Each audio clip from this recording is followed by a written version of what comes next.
Taxi Talk.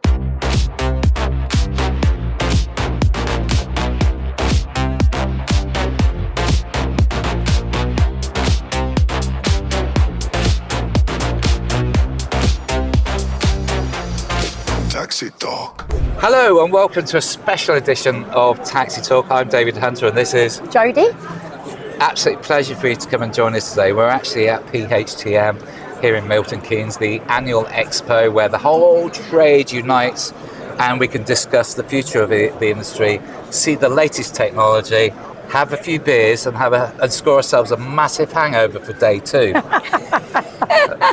iCabbi. On iCabbi's expense. And which brings me on to our first guest on the sofa here at PHTM. We have no stranger to anything marketing, to video. She is the face of the industry, really. We're delighted to have her. We've been trying to get her on the sofa to thoroughly go through her with questions for many months. We're delighted to actually bring Taxi Talk to Sinead. Well, I'm delighted to be here. I'm so excited. Thank you guys for having me. Yeah, we're just going to pick your brains, Sinead, because okay, go for it. So Jodie and we're in awe of your knowledge in the industry. Yeah, definitely. I always have been. She's lovely as well, yeah, isn't she is. Yeah. She's got one of those people you just want to load her with gin and tonics and go have a massive party. Go wild. Yeah. We'll be doing that later. We'll be doing that later on, Yeah. We have a great band for you guys later on. I know I've seen your moves before, David. So I think they'll be coming out tonight. Yeah. I want to see his kung fu fighting. Bit of dad dancing. Yeah. Dad body. Anyway, Jodie, you've got some questions. So we're going to ask some questions about the current industry, where we are today and how you see the future. So some of this really won't be applicable because it's mainly based for operators, but as is representing a huge, massive global dispatch system, then obviously some of the questions will be applicable to you. So, Jodie, well, I talk to operators all the time, so I might be able to give a view an aggregated view of some of our customers' opinions, maybe on some of those questions. It's funny because Sinead you could easily label somebody marketing, but she actually knows the product. She lives it. If you cut her in half, she's green inside. I'm surprised she's not got a sideline operator somewhere in Dublin somewhere. Maybe there is Sinead's Taxis. Maybe it does exist. Put a link underneath this video. Okay, Jodie, what have we got first? So, how do traditional taxi and private hire companies survive and thrive in the age of AI and automation? By embracing it. I think that's kind of an easy answer, isn't it? Yeah. They have to. Everyone has to use it. We have a lot of customers. We have a lot of people even internally worrying about AI, but I feel that you have to go with it and use it for your advantage. It's not a threat. It's something that can save a lot of time, particularly in the back office and the admin side of things. Use that to cut out all of the manual stuff that you possibly can to put the people side of your business back in play. So whether that's doing new sales, better customer service, that's how I think fleets need to take AI as a tool to save time, to then reinvest the time back into being a local business and being that local brand for your community. Yeah, excellent. Great answer. Go on. So, what's the biggest challenge currently facing the UK taxi and private hire trade? It's obviously obvious to say ride-hail, but it is ride-hail, and I think it's the driver's relationship with ride-hail, even more so than the passenger's relationship with ride-hail, because certain passengers you can win on particular types of service and reliability and just showing up the way you show up with your brand. But I think it's the drivers flip-flopping between the apps is really challenging. That for me I think is the biggest challenge, the driver side of things. Yeah, okay. So how do independent operators compete with companies like Uber and other global platforms? Two things for me. Maybe three things. How many things can I give you guys? As many as you like. Keep going. How can they compete? Okay, well, obviously, having the right tools in place to be able to run your business on par with ride-hail when it comes to your passenger driver app, like iCabbi gives you guys with your driver app and your passenger app through the Google Fleet Engine integration. That's my plug. I won't do any more plugs. Okay, no more. Okay, what's iCabbi? Good technology is obviously really important. Having the ability to connect your passengers outside of your local area through networking. We've got the iCabbi exchange. That's also important. However, the single most important thing for me is not trying to be Uber, because you're not Uber. You are your local brand. You guys do this really, really well at Take Me. We've fleets all over the country who have a relationship on the high street, in the community, with the schools, with the clubs, with the hospitals. Yeah. And I think it's about owning your local brand and being really, really proud of it, and owning your space as that local brand, because you're not going to be Uber, and you just have to fly that flag. And I think if you stick to that while also being able to offer a world-class service that's similar in terms of your ETAs and your reliability, that's the winning formula. Okay, great Wow, answer. blown away with that. Anyone would think you knew that You answer really to know that your question was stuff. coming. Yeah. Stop. So, do you believe collaboration and networking between operators is now essential for survival? 100%. Expand. You know I believe this, because I'm all Yeah. about this. So Like, let's think even, about it. It's even in about Dublin office, they're like, networking. will you ever stop? They're like, will you stop talking about networking, Sinead? I don't stop talking about networking. So it's collaboration is critical to how the industry is going to succeed. We all need to work together. We work with your dispatch provider, work with other tech partners, and work with the fleets that are all Do you know around what? us. If you think about it, Sinead, so Uber might have 50,000 drivers, let's say, pluck a number for the UK. If you just took one system like iCabbi in the UK with all the drivers, it's a larger base. Yeah. So if they all work together, maybe even under one brand, they've then got a larger fleet, and the benefit is they still take calls by phone. They still take bookings by phone. Yeah. They're local. They know the market. If Mrs. Biggins loses her wallet or her purse, she can make that call and the driver will bring it back. So they get the advantage of the network like Uber have With and the same the better technology, customer but service. all the extra services that local can offer. And when it comes to the iCabbi base within the UK, for example, so you're looking at probably in total about 60,000 drivers across the UK. But if you were to do a heat map of like the Uber drivers versus the iCabbi drivers across the UK, you'd see like your big Manchesters, Birminghams, your big pockets with the Uber drivers are, and then with iCabbi, particularly with our ETGL resellers, we're everywhere. We're in every tiny little nook and cranny across Places the Uber country. can't get. Places Uber will never get to. So we're the length and breadth of the country. We're everywhere. So that is the real advantage of a taxi network versus a ride-hail network. It's interesting, because you might have a town, I don't know, Market Raiston or Market Harborough, these little market towns. Yeah. They might have a fleet of 20, 30 vehicles, but they are dominant and people know that brand in their town. Yeah. So, that's a good point. Okay, so what technology or software has had the biggest positive impact on your business over the last few years? That's probably That's to an operator. But That's as to an operator, right? Okay, so I'm hoping that they say lots of things that iCabbi are brought out, but I guess I'll leave that one for the operators. But internally to us in iCabbi, there's huge, there's a huge embracing, I guess, of AI within the product and R&D team at the moment. They're speeding things up. We're able to turn things around a lot quicker. We're getting to bugs quicker and easier than ever before, and it's reducing a lot of friction in terms of releases. So that's huge. Building with AI, building with AI code based, and setting up new products. We're launching our passenger app over here today. It'll be coming soon to the market in the next few months, and a lot of that is like AI ready infrastructure. So for us, it's about building with AI, and that's in the product and R&D team. But even in my team, which is marketing, so more of an admin team, we're able to do a lot more with our time based on that as well. So I think it's all the AI stuff that's out there, but everyone can work faster and better. good answer. So how difficult is driver recruitment and retention in today's market, and what's working best for operators?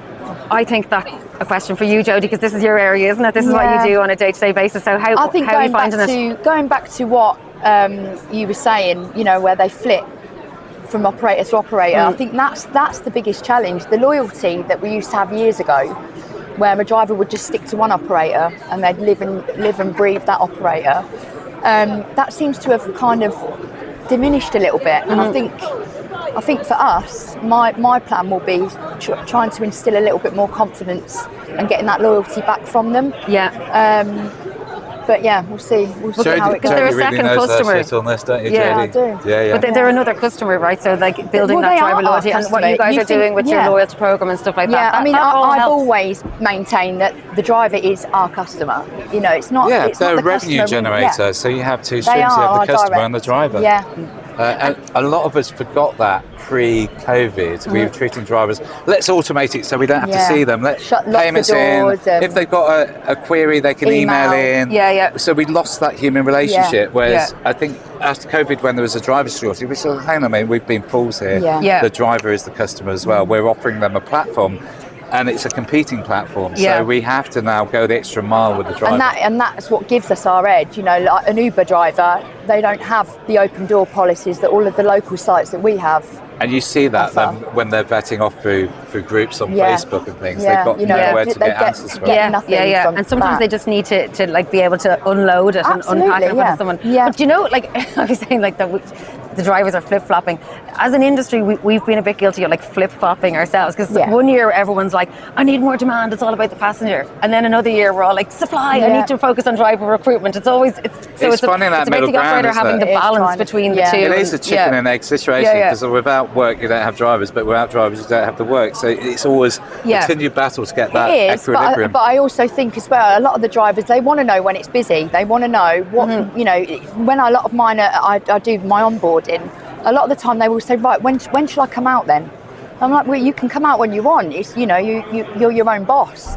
But they want to know when the busy times are. And if we can direct the recruitment and the onboarding to those busy times, then... And you have that with your heat mappy thing that you guys have built, which is really cool, so that you're because the drivers want to understand how to Of course they optimise do. their earnings. And you know, and I don't think there's any harm in drivers having that kind of knowledge and understanding. You know, they're not silly. They're not silly people. A lot of them have it inherently anyway. Like Of course they've always they do. been quite able to sniff Well, out they- where things yeah, are. they always know there's a Now they just conference want it going there. on digitally on the screen Yeah. to tell them. Yeah. Yeah. It's like they're literally hunters. They're hunting down jobs. Yeah. So if we can aid that with a visual thing where they can see, like Uber experience. I just think it's more transparent, isn't it? You know, you're going to try and give them more work, and it actually helps us build on the busier times. Yeah. And so it's hand in hand, but that is a more local thing. I think. I think that would be down to sites and, like you say, keeping things local. Right, there Yeah. you go. Where we're up to now on the list of questions there, Jodie? How do you see the future of the trade over the next 5 to 10 years? It's quite a big amount of time. Yeah. Especially with the So electric you need to get your vehicles. crystal ball out Yeah, now. what's happening? Where do I see the future of the trade? Well, I think the direction of the trade has already started going this way, but more diversification, particularly towards the accessibility side of thing, diversifying and being able to distinguish itself distinct from retail as being more suitable for certain types of trips, your social work, the school runs, all of that kind of stuff is going to be really, really important. Obviously, the networking and the fact that networking can allow fleets to create new business models that they might not previously have done before. So if you're a fleet, for example, that maybe has a fairly decent amount of wheelchair accessible vehicles, but if you can now network with other fleets that are similar, you could, between you guys, you could all have an app that's just a wheelchair accessible vehicle app, Yeah. And so I think there's stuff like that, on the new passenger app, what you guys have seen, like you've got your vehicle selector, it allows you to put in different types of vehicles at different prices and shows them up with their live ETA as to where they are. And that's going to allow fleets to do just really basic new little spin-offs, like pet-friendly services or like female-only taxi things. We talk about it, women in taxi, or like executive vehicles. So I just think there's going to be a bit more distinction in the different offerings that taxi companies have, so that they're less taxi companies and more transportation companies. Yeah. We see this happening in different kind of territories all the time. And if you don't have it, you bolt on a supplier, or it could be e-scooters, it could be anything. And companies just coming together to offer those services that they maybe as one company can't do, but as 5 or 15 or 500 companies, it all starts to make a lot of sense. So definitely it's all collaboration. funneling in demands, and then you choose which direction that can go to. So the platform then becomes, as we say, mobility as a service. So it's not just taxis. It could. And I think as the trade kind of moves in that direction, again, it's retaining the taxi operation that isn't there with the retail. So the call taking again is still really going to be important. I think that's always going to stay with the trade. I don't see that kind of going anywhere. If anything, I think we're going to see the retails bring in IVR into their apps. It's going to reverse. It's going to come back the other side. So I think that's going to be important. Rest of the future of the industry, obviously, looking ahead to AVs. I mean, that's always there. I think taxi companies are quite well positioned if the right people are managing those companies who are enterprising, entrepreneurial, and can understand that knowing and being the champion for transport in their local town or city actually gives you a real advantage, particularly because you're running operations already in any company that has a physical presence. There's opportunities there. I don't think it's going to be the taxi industry is going to be wiped out by AVs. I think the taxi companies, if they are working closely with their local councils, which is another type of networking and collaboration that needs to happen in the industry, it could all come together, winning contracts as a city group together. So I think there's lots of opportunities, but people have to stay on it. Like, business is always business, no matter what technology is coming down the road. You've got to stay smart and take the opportunities as they come. That was a great deep dive into your crystal ball there, and I think you're absolutely right. So I think we are going to morph into more of this demand generating many hats sort of app. So I think that's great answer, Sinead, really is. What we got now, Jodie? We're up to question number 9. 8. 8. Are you with us a bit longer? I know she wants to scoot off. She's got a fan base around the... So what has been this again, is it? Yeah, well, she can answer. So some of these questions, as we've explained, are based on operators. Good morning, as a ladies and gentlemen, and welcome to the PHTM We might have to just Expo. pause there. Just to let you know, the first seminar is about to take place in the seminar room, and that is Driver Factoring, the Route to Success, where Gary Jacobs and Jason Cron from Gipsy will discuss same-day driver account work That's a good one to her. So we can ask it. I think she might know the answer. Yeah, I think so. Please go to the seminar. It's starting at 11:15. We'll wait for the announcement to finish. Yeah. Are you guys doing anything in the seminar room? No? I'm on at 1 o'clock Which about one is that? licensing. Licensing?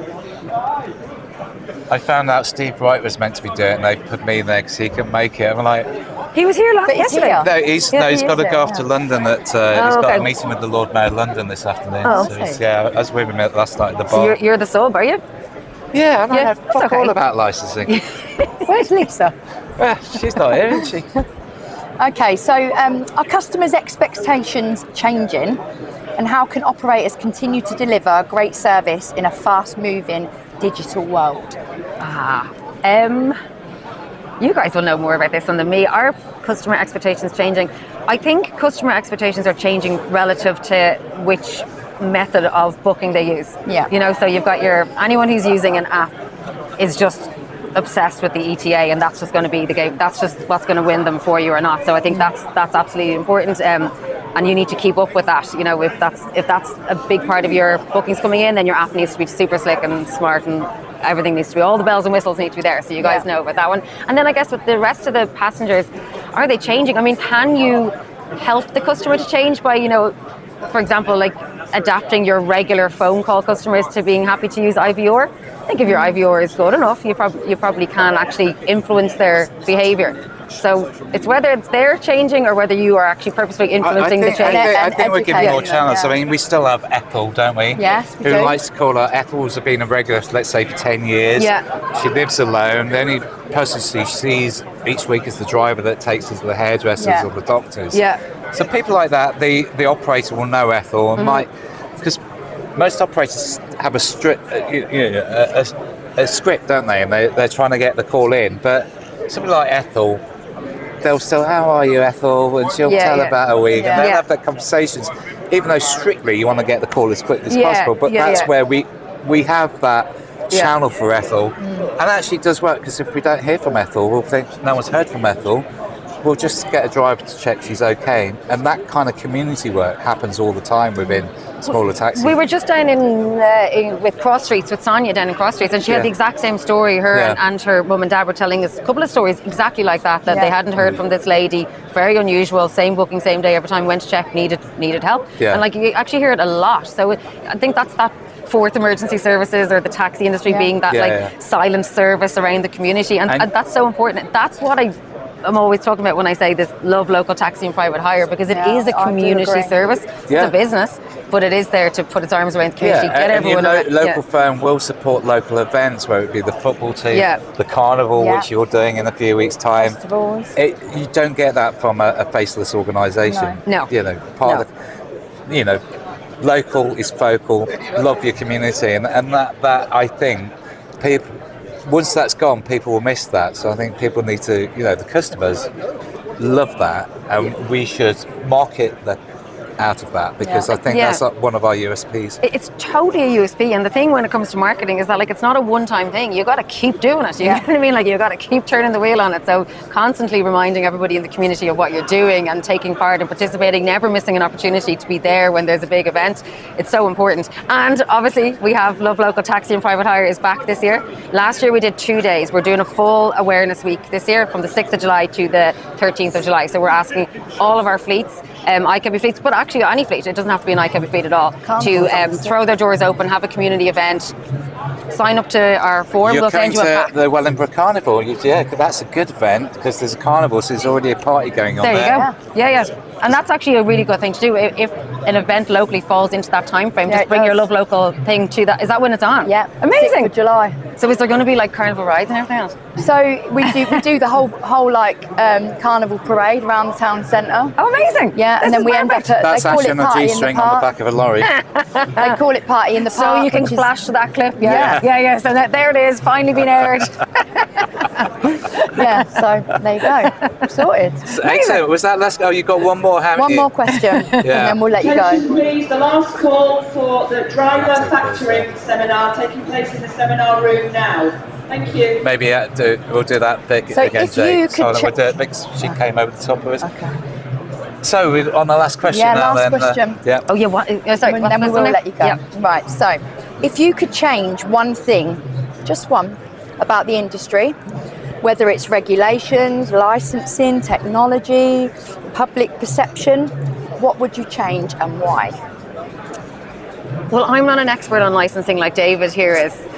I know you're speaking about that later on I today, am indeed, and you'll have yeah. a lot to share with people on that. I'll be Um, chat-GBTing it later. But for me, I think from speaking to a lot of fleets, it's tricky when you're at the edge of one kind of council or borough area, and the regulation is different from one side of town to the next. I think that's really, really, it's a tricky kind of situation that the ride-hail players just don't have to deal with at all. So for me, it's about bringing in a national licensing and regulation for the industry rather than it being so fragmented. I think that would make a big difference to being able to help the entire trade just be on the same even part. And I think that in turn would also help with the reputation and the positioning of the sector as well. Okay. Good answer. Excellent. Sinead, Thank you, We've guys. kept you Thank you. too long. I've been Finally. dying to be I on could these speak cages to for a long for time. ages, Thank you, Yeah, guys. no, it's been really great. Thanks Thank a lot, you. darling. Thank and you very have much. a great night Thank tonight. you very much. I'll See see you you at tonight. the bar. So that was Sinead, everyone. All right, thanks, guys. Cheers, thank you. Taxi talk.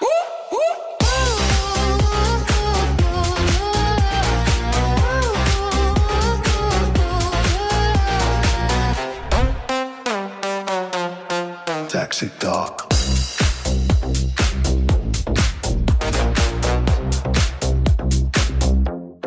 Taxi talk.